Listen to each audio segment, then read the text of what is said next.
Under a fading October sky, the ancient pillars of Stonehenge stand sentinel on Salisbury Plain.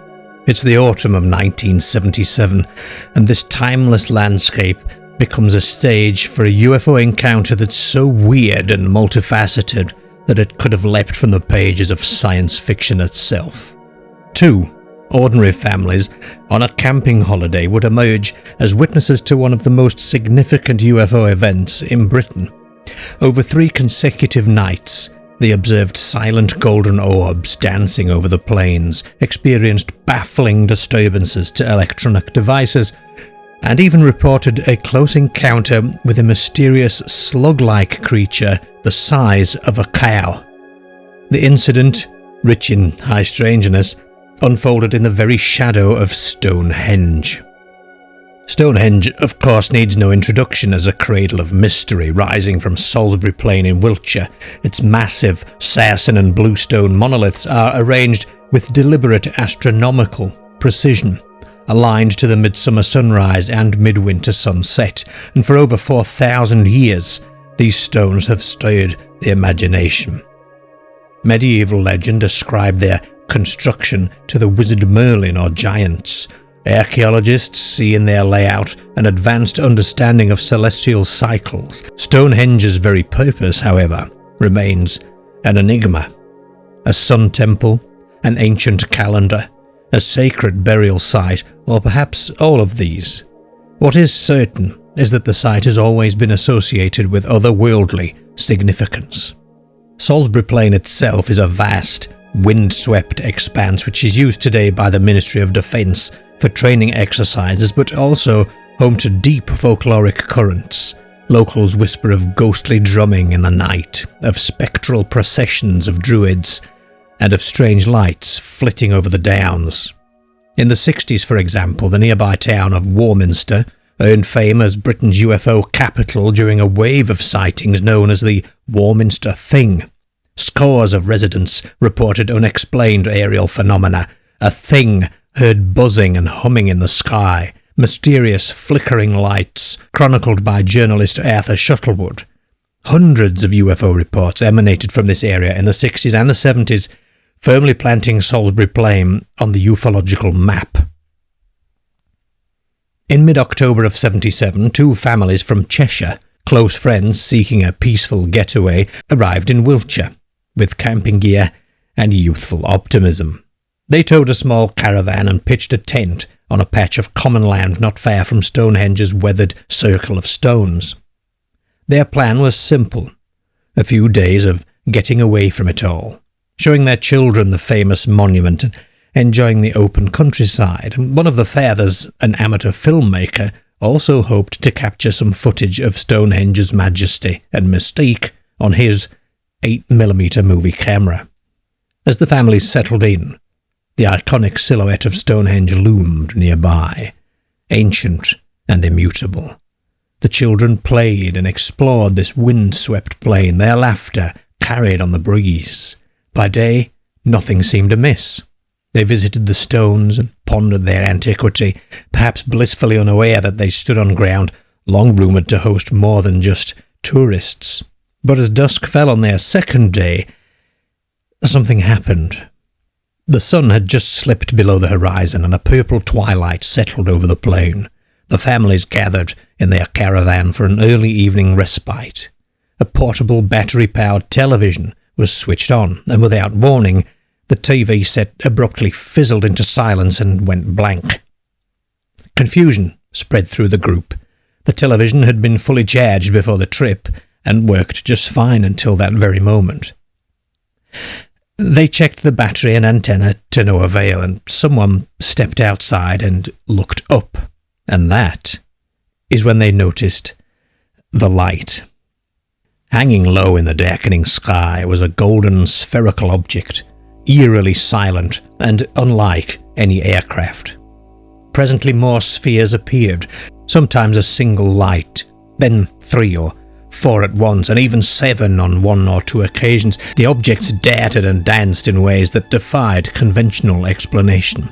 Some sped in from the horizon at great speed and came to an abrupt halt and then zigzagged unpredictably. Others materialized out of thin air over the plain. They would hover and then shoot vertically upward into the sky, or dissolve and vanish in an instant. The hobbyist filmmaker among them seized his chance. Grabbing his cine camera, he did his best to focus on the glowing orbs and hit record, and in those days, before smartphones of course, capturing a UFO on film was exceedingly rare. For several minutes, he filmed the ethereal lights. Just as mysteriously as they arrived, the glowing orbs departed, and when the skies fell quiet once more, someone noticed another odd detail. The television had spontaneously come back to life. The moment that the last orb vanished, the TV's picture resumed as normal. It was as though whatever energy had drained the device was now gone. The following day passed in anxious anticipation, but as dusk deepened on the second evening, the phenomena returned. Once again, the portable television inexplicably cut out early in the evening, and once again, soon after, glittering orbs of gold appeared in the sky. This time, however, something new appeared. Amid the confusion of tracking the aerial lights, one or more of the adults became aware of something moving out on the dark field, beyond the camp lanterns. What they saw emerging from the gloom was described later as a slug-like object the size of a cow. It defied immediate understanding, an animate-looking blob or mound about as long as an ox and just as bulky, undulating across the grass in a grotesque manner. It had no discernible head, no limbs, no eyes, just a hulking, glistening form like a gigantic terrestrial slug. This creature, if creature it was, made no sound. For a few heartbeats, it squeezed itself forward with an accordion-like motion, and just as the campers steeled themselves to approach, or perhaps to flee, the slug-like entity vanished suddenly. In a blink, it was simply gone. There were no tracks, no traces of the object's departure. It hadn't visibly sunk into the earth or scurried off. It was there, and then it was not there. By the third consecutive evening, it was apparent that something persistent and intelligent was at work. Once again, the portable television set failed. The children's magnetic compasses were observed to behave oddly, and soon the golden lights appeared once more. The witnesses, by now growing accustomed to this spectacle, watched with a mix of resignation and awe. Even the children might have felt a strange sort of excitement now, their fear tempered by the absence of that grotesque visitor. The third night's UFO display mirrored the previous ones. They moved in uncanny ways. No plane or helicopter could emulate it, making instant turns and accelerations, and always in complete silence. When finally the glowing spheres departed for the last time, the portable television flickered back to life. One of the fathers remarked that he felt hot and flushed, and on the way home he developed a severe, full-body rash. His skin became inflamed, appearing almost as if scalded, and he was plagued by weakness and fever.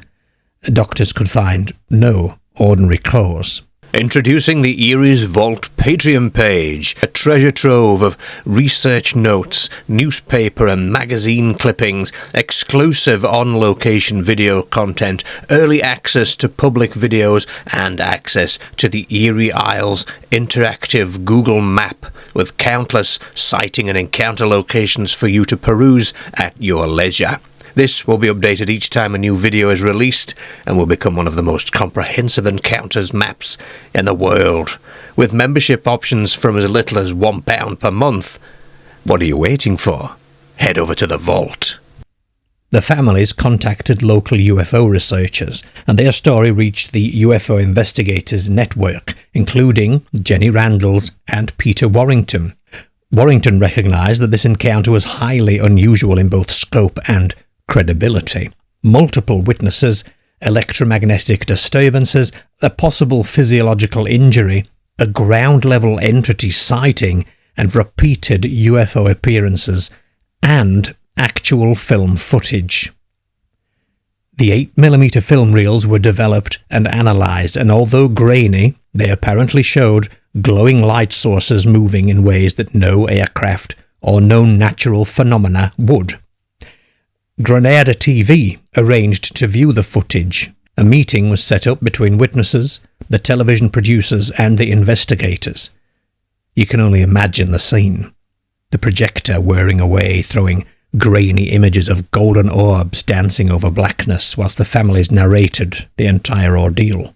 The Stonehenge encounter was part of a broader tapestry of high strangeness in Britain during the 70s. Earlier that year, a wave of encounters in West Wales, the Broadhaven Triangle, made headlines. In November 79, in Livingston, West Lothian, a famous encounter with a flying dome and small robotic orbs happened.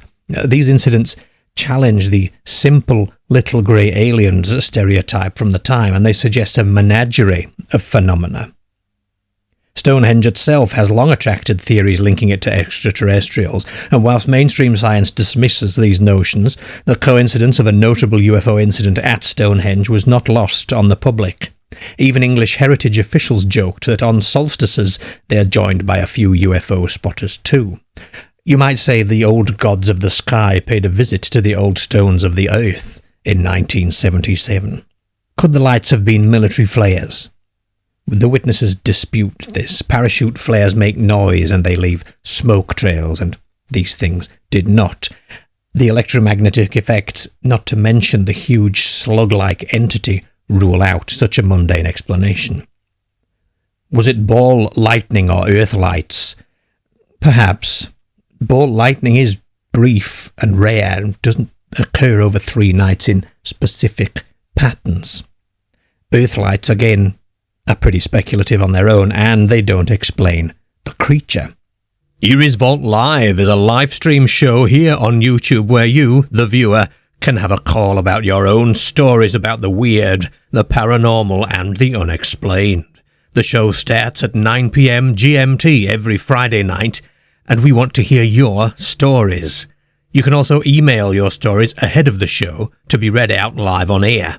Just send an email to eeriesvault@gmail.com with your story, opinion, or suggestions relating to high strangeness and the unexplained.